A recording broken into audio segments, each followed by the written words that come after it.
হাই viewers, mom's ব্লগলৈ আপোনালোক সকলোকে স্বাগতম জনালোঁ। আজি মই আপোনালোকৰ আগলৈ লৈ আহিছোঁ এটা নতুন ৰেচিপি। আহকচোন চাওঁ। এয়া মই পানীখিনি আগতে গৰম কৰি লৈছোঁ। তাত মই এই চামুচখনেৰে 7 চামুচ কাষ্টাৰ্ড পাউডাৰ দি দিছোঁ।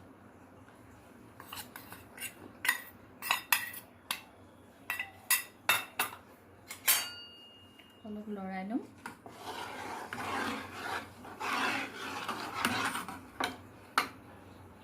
তাত মই 7 চামুচ এভৰিডে মিল্ক গাখীৰ দি দিছোঁ।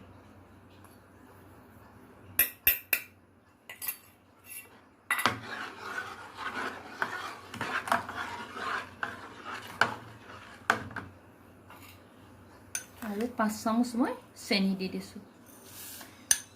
এই গোটেইখিনি মই প্ৰথমতে লৰাই ল'ম।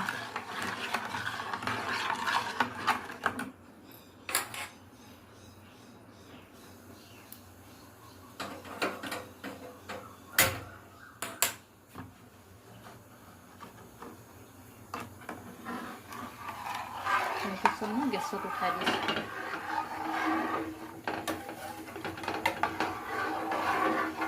এনেকৈ কণ্টিনিউ লৰাই লৰাই মই কাষ্টাৰ্ডখিনি বনাই লওঁ।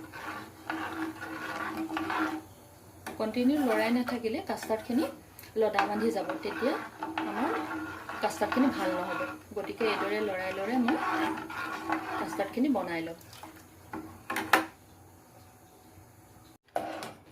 এয়া মোৰ কাষ্টাৰ্ডখিনি ৰেডি হৈ গ'ল। এতিয়া গেছটো অফ কৰি দিওঁ। এয়া মোৰ কাষ্টাৰ্ড ৰেডি হৈ গ'ল।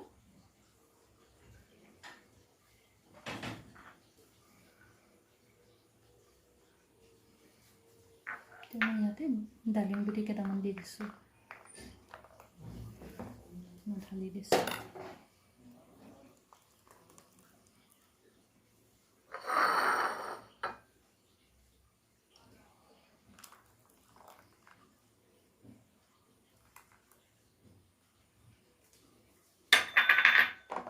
এইখিনি এতিয়া মই 1 ঘণ্টামানৰ কাৰণে ফ্ৰিজত ৰাখি দিম। বানানা মিল্কশ্বেকৰ কাৰণে এগিলাচ গাখীৰ লৈছোঁ।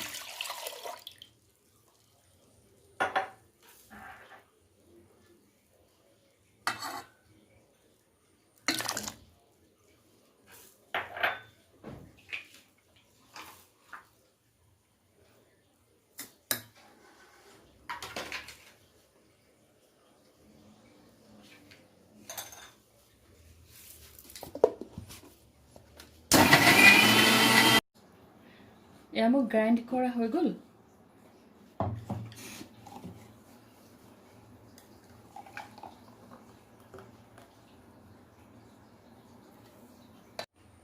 এতিয়া মই কাষ্টাৰ্ড মিল্কশ্বেকৰ কাৰণে 1 গিলাচ গাখীৰ লৈছোঁ।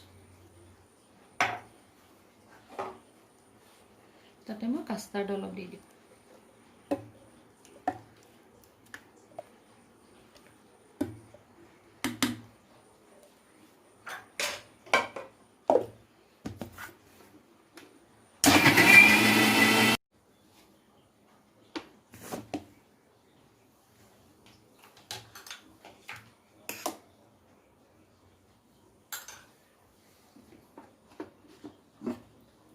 এয়া মোৰ কাষ্টাৰ্ড মিল্কশ্বেকো হৈ গ'ল। এতিয়া মই উলিয়াই দিছোঁ।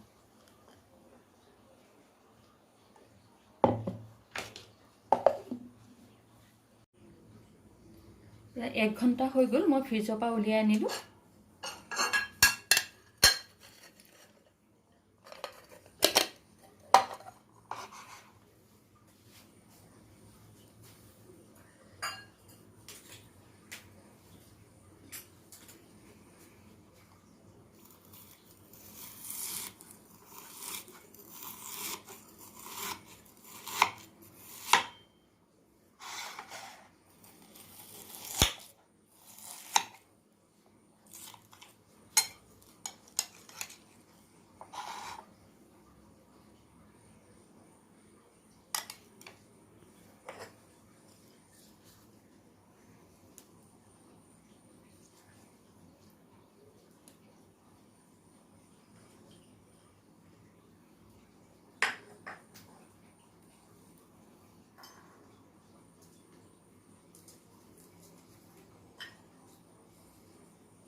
সৰু ডাঙৰ সকলোৱে খাই ভাল পোৱা এই ৰেচিপিটো যদি চাই আপোনালোকে ভাল পালে লাইক শ্বেয়াৰ আৰু ছাবস্ক্ৰাইব এটা কৰি দিব। ধন্যবাদ।